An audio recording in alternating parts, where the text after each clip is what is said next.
Update. I'm tired of my ex-husband's wife wanting to be my friend just because he cheated on us both. Original post. I don't understand why I'm in this situation, and honestly, I'm frustrated because even my own family tells me I'm the bad one here. I just need to vent. I don't need advice or people saying, do this, you should tell her this, or I would write her this. Over 17 years ago, my ex-husband cheated on me with a woman I didn't know, but she knew who I was. He left me for her when our only daughter was a baby, and I just moved on with my life. I wasn't going to fight for a man who made immature decisions without thinking of the consequences. He married that woman and I focused on having a healthy co-parenting relationship for my daughter. He never showed any remorse, even telling me that our relationship was a mistake and that the other woman was the love of his life. That helped me see he's not someone I want or need in my life. Now he's cheated on her, and for some reason, this woman, who's always had a cold, distant relationship with me, is trying to talk to me every day. I found out about his infidelity through my daughter, who wasn't affected by it, so I didn't give it much thought. My only concern was whether he'd still be able to have our daughter over on the weekends like usual. But his wife has started sending me messages explaining what happened, even though I never asked her. In the past, I only reached out to her if he didn't answer a question about our daughter. It's obvious she needs someone to talk to, but even when I respond briefly, she keeps sending me long voice messages about it. I get that she's going through something, but why come to me? I don't want to be rude, but I really don't care about how she or he feels. In one of her messages, she said, "You know how I feel now." And yes, maybe I do, but that was 17 years ago. It's not the same. To be completely honest, she can't compare her situation to mine at all. I was a new mom when my husband told me he'd been cheating because I was boring in bed and didn't appreciate him. She, on the other hand, knew he was unfaithful when she married him, so it's not quite the same situation. I've tried ignoring her, but when I bring it up with my family or friends, almost all of them say things like, "Oh, but she must feel lonely. She wasn't to blame for being the other woman. You should be more empathetic." Or my favorite, "She needs someone to talk to." They're basically telling me it's my responsibility as a feminist to support her. I get that she's not to blame for him being a cheater, but as a full-grown adult, she chose to marry a man she knew had cheated with her while his wife was pregnant. So why should I now feel obligated to be her support system? When she had a choice to do the right thing, she didn't. So why is it suddenly my duty to be her friend? It doesn't make sense, and the women around me keep insisting I should feel empathy for her. She and he knew exactly what they were getting into, and I don't see why I need to be her free therapist. Being cheated on isn't my whole personality, and I don't want to talk about it with her 24/7. I'm just going to keep ignoring her because, frankly, I don't care how she feels, even if that makes me a bad feminist for not empathizing. Edit? No, I can't block her because she still lives with him, and I need to have her contact info in case of an emergency with my daughter. Honestly, it's strange how many people are commenting and messaging me about what I should say to her or even drafting messages for me. I'm sorry, but I'm not going to use words from strangers who don't know me, my feelings, or the full situation. It feels like people are projecting their own issues onto my post.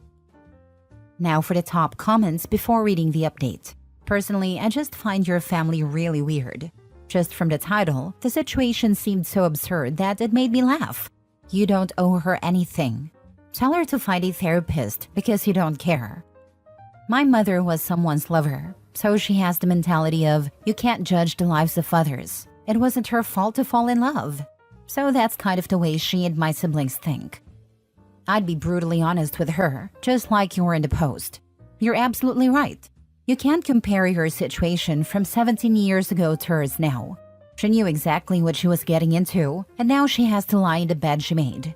You're not her therapist, and honestly, she shares the blame for sleeping with a married man, knowing his wife was carrying his child.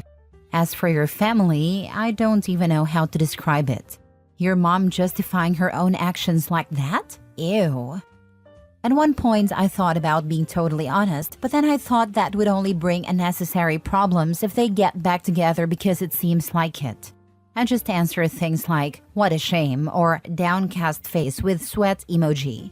And she sends me audios of more than 2 minutes that I don't usually listen to because I don't care. Something very similar just happened to me. My abusive ex's new wife had a breakdown and left him, then showed up at my door wanting to hang out. We've always had a polite but distant relationship.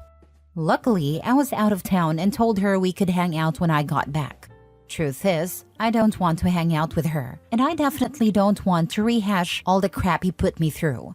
I'm in no mood to be back in that space. Plus, there's the whole issue of her putting up with it for so long. She dealt with way more than I did, but my family seems to think that staying together through abuse is somehow an accomplishment. Anyway, I just humored her and kept flaking until she left me alone. That was years ago for me. I'm over it. I don't want to go back, and I don't want to hear about what she went through. I've already heard enough from my kids. My family had the same reaction. They used to say that in the end, my ex and his wife were really soulmates, just because they were together for 17 years. Now for the update 2 weeks later. Hi, it's been a while since I posted, and I just want to give a little update for those who are concerned. First of all, a bit of background. My mother had a long-term affair while I was a teenager and well into my adulthood. Their relationship lasted for years until he died, and I don't think his wife ever found out. That's why my mother tries to manipulate me into not judging my ex's wife, saying things like, no one chooses who they fall in love with. She sees herself in that woman, which is why she's always said that my ex-husband and his lover, now his wife, are soulmates, and that I shouldn't stand in the way. I was very young at the time, and my mother was the only person I could turn to for a bit of support. Narcissists always prey on the vulnerable, and she took full advantage. Now, I have limited contact with her, though my daughter does spend time with my family. As for my friends, and opinions about the other woman vary. Many believe it's misogynistic to judge them because they're single women and it's the man who should be blamed, and we should show solidarity with other women. I usually agree with that perspective, but not in this case. I can feel empathy when the woman didn't know or was a minor being groomed. But here, I have no pity. She knew exactly what she was doing. Women can also choose to be mean and cruel. We're not weak, and my ex's wife is fully accountable for her choices. I know that explanation might be unnecessary, but some people didn't understand my family's or friends' behavior. And honestly, it feels good to vent. So a few days ago, I actually confronted my ex's wife. I'd had an incredibly stressful day, and seeing her messages pop up on WhatsApp pushed me over the edge. I sent her a voice message, telling her I'm not interested in her life or her suffering. I said I'm not her friend, nor do I want to be. She never apologized for her actions, and now she expects me to join her support group for women cheated on by my ex? I let her know that she walked into this with full knowledge of who he was. Knowing he'd already cheated on the mother of his child, she married him anyway, believing she'd be different. I'd love to post that audio here. It was 5 full minutes of catharsis, telling her exactly how I felt. She got upset and we ended up arguing, which was exhausting. I definitely don't want issues to disrupt 17 years of normal co-parenting. I forwarded one of her audios to my ex, after listening to all of them and realizing she hasn't once apologized. Not that I need her apology. She just complained, looking for someone to trash him with or act as her unpaid therapist. I told my ex to tell his wife to back off and find a real therapist. He apologized and said they're both working on their marriage, so she's still dealing with anger and insecurity, obviously. Since I went through the same thing, he said she thought we could share the pain. I told him I'm not her friend, and this affects our co-parenting, so he needs to make sure she respects my boundaries. He reluctantly agreed to talk to her, and for the past 3 days, I haven't received any messages from her, aside from one today letting me know my daughter was sleeping over there. So it seems like it worked. I don't care if they have a happy or miserable marriage, and I don't care if she's happy knowing he cheated but still stays with him. I just want to live in peace, free of drama from people who, at over 40, are still mentally stuck in high school. Karma said, hold my purse. Lol. They'll cheat with you, then on you. Mistress and your mom are so delusional, it's crazy. You should give your ex's wife your mom's number. That's the perfect shoulder for her to cry on, since they can bond as mistresses. Good for you setting boundaries and standing up for yourself. Next story. Am I the a-hole for asking my soon-to-be ex-husband why I'd take him back when the nanny does more for the family than he does? My husband and I are separated and getting a divorce. We have a 3-year-old and an 8-year-old. He owns his own business and told me he'd be home by 5:30 to 6 every night. I get home around 6 to 6:30, so I didn't think anything of him always being home before me. I had our 3-year-old in extended daycare and our 8-year-old in our school's after-school program thinking he was working. Halfway through last school year, I hired a nanny instead of using the extended care programs. After our oldest had issues with her program, about 2 weeks in, I got a call from the nanny saying my soon-to-be ex had locked them out and told her to take them to the park. The kids were hungry and she didn't have car seats. His house is walking distance from school and daycare, so she hadn't needed them. I called him and he said he'd gotten home early, wanted some space from the kids, and didn't want a random 18-year-old in the house. I had to leave work early to let them in. When I spoke with the nanny, she mentioned she was always home when she got there with the kids and that he was difficult, demanding that she and the kids stay in one of the kids' rooms, ignoring the kids if they try to talk to him, and getting upset if she left the room to grab his snack. That was the last straw for me. I filed for divorce by the end of the following week, and the kids and I moved out by the end of the next month. I ended up letting go of that nanny, and now we have Amina, 24. Amina is a Middle Eastern refugee with 3 kids of her own, ages 2, 4, and 7. Hiring Amina has been one of the best decisions I've ever made. I come home every day to a clean house, homework done, and some of the best Arabic food I've ever tasted. I have no idea how she manages it all, but her support allows me to enjoy my time with my kids, instead of scrambling to make dinner, clean up, and get my 8-year-old to do her homework. She handles grocery shopping, keeps track of school events, and even takes care of things like clothes and school supply shopping for the kids. My soon-to-be ex never did any of that. I once left him with the kids for a week while I went on a work trip, and they lived on McDonald's and pizza, which wrecked my 8-year-old's stomach. When I came back, the house was in the worst shape I'd ever seen.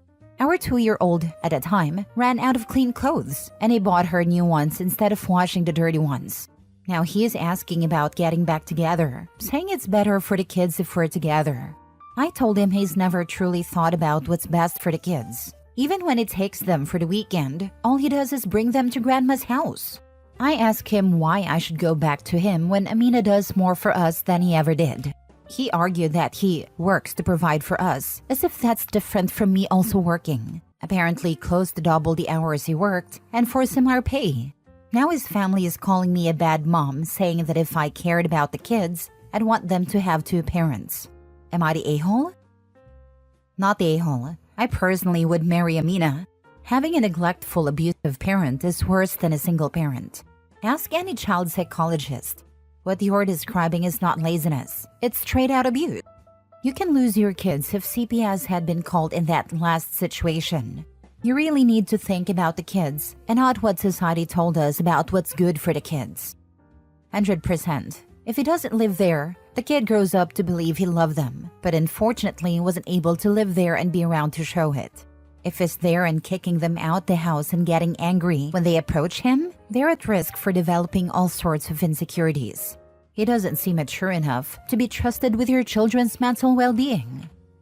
You do not have to give a reason to anyone for not wanting to reconcile. If they insist, then I found that I am happier, the kids are more stable, and our lives run more smoothly as things are right now. That's it. No one is owed an explanation for your decision, not even the soon-to-be ex. Ex just wants to get back together because I bet he hates paying child support and not being taken care of by OP. Screw him. Last story. Am I the a-hole for refusing to help my estranged son nor meeting his child? I haven't slept in nearly 2 days, so please excuse any grammar mistakes. I'm from a country where bullying isn't taken seriously. I'm using fake names to protect my other 2 children, who I'll call Eve and Henry. I lost one of my daughters, Rose, 15 years ago due to relentless bullying by a group who never faced any consequences. One of the people responsible was Sarah, who is now married to my son, Mike. Apparently, they met in university, connected, and started a relationship. A former classmate sent a video of them on a date to Eve. When we confronted Mike, he broke down saying Sarah was sorry and gave a million excuses. He even said that Rose made her own decision and that we couldn't blame Sarah. He added that if we try to make him choose, he would choose Sarah. I told him he didn't need to choose because from that day on, I had 2 dead children and that he should never contact me again. His father and siblings did the same. The only family members who didn't cut him off were his aunt and cousin. Over the years, they tried to reach out with apologies, wedding invitations, and even pictures of their son. I thought Mike understood when he wasn't notified until 2 weeks after his father's funeral. But 2 days ago, he showed up at Henry's workplace to tell him that his wife, Sarah, has terminal cancer and that he needs me because he can't handle it all on his own. Mike then showed up at my house with his son, refusing to leave until I spoke to him. After about 4 hours, I opened the door and told him to leave. Mike tried to force me to meet his child, saying his son was innocent and that Sarah has repented for her role in Rose's bullying, urging me to forgive them. I told him that Sarah's cancer is karma, to which he responded by asking how I could be so cruel, not only to them but to their child. I told him I didn't care about his child or what happens to either of them, and to get off my property before I called Henry to have him removed. His aunt, my sister-in-law, called, saying I'm a selfish, cruel mother who can't let go of the past. She mentioned that Rose wouldn't have held anything against the child. I told her no one was stopping her from helping them, but she made excuses. One being that it wasn't her place, even though it wasn't her place to give Mike my address or Henry's. Am I the a-hole for not helping them? What a deeply painful experience this must have been for you. Losing a child, especially under those circumstances, is an unimaginable hurt. And when a close family member is connected to that loss, the betrayal you feel becomes even more overwhelming. The fact that Mike's life has moved on with Sarah, knowing the pain her actions contributed to, is a lot to take in. You made a choice to protect yourself and your other children from further hurt, especially after how Mike responded when confronted.